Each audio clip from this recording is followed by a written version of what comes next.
यमराज और युधिष्ठिर का संवाद। भाग 1। महाभारत के वनवास काल में एक समय ऐसा आया जब पांडव प्यास से व्याकुल होकर पानी की तलाश में भटक रहे थे। उनके पास जल का कोई स्रोत नहीं था और सभी बेहद थक चुके थे। युधिष्ठिर ने सहदेव को पास के जंगल में जलाशय खोजने भेजा, लेकिन वह लौटकर नहीं आया। फिर नकुल, अर्जुन और भीम भी गए, लेकिन वे भी लौटकर नहीं आए। युधिष्ठिर को चिंता हुई और वे स्वयं जलाशय की खोज में निकले। जंगल में एक नीला चमकता सरोवर उन्हें दिखाई दिया। पानी बहुत ही निर्मल और आकर्षक था, लेकिन वहां जाकर उन्होंने देखा कि उनके सभी भाई मूर्छित अवस्था में पड़े हुए थे। यक्ष की चेतावनी। युधिष्ठिर आगे बढ़े ही थे कि अचानक एक गूंजती हुई आवाज आई, रुको, इस जलाशय का जल पीने से पहले मेरे प्रश्नों का उत्तर दो, अन्यथा तुम्हारा भी यही हाल होगा।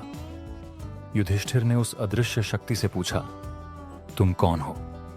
आवाज आई, मैं यक्ष हूं, इस जलाशय का रक्षक। युधिष्ठिर ने कहा, मैं तुम्हारे प्रश्नों का उत्तर दूंगा, पूछो।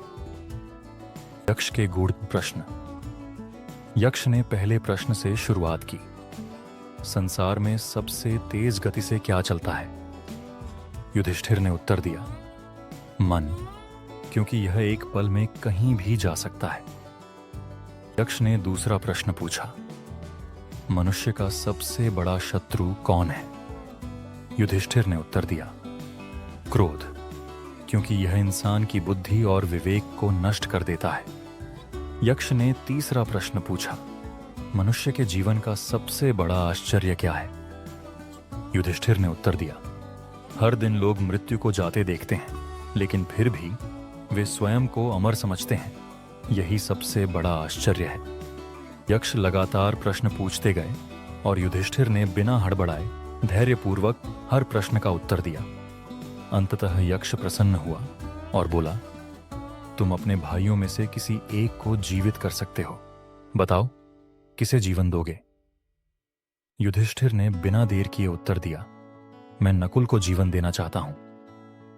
यक्ष ने आश्चर्य से पूछा, भीम और अर्जुन अधिक शक्तिशाली हैं, फिर तुमने नकुल को क्यों चुना?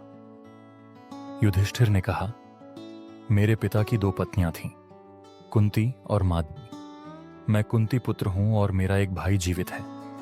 धर्म कहता है कि माद्री के पुत्र को भी जीवित रहने का अधिकार है।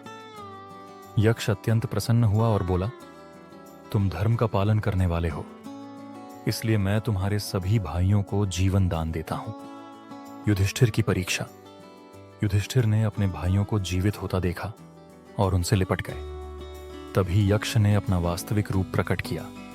वह स्वयं यमराज थे, जो अपने पुत्र की परीक्षा लेने आए थे। यमराज बोले, युधिष्ठिर, तुमने हमेशा धर्म का पालन किया है। मैं तुम्हें आशीर्वाद देता हूं कि तुम अपने वनवास काल में बिना किसी बड़ी बाधा के आगे बढ़ सकोगे। युधिष्ठिर ने विनम्रता से प्रणाम किया और अपने भाइयों के साथ आगे की यात्रा पर निकल पड़े।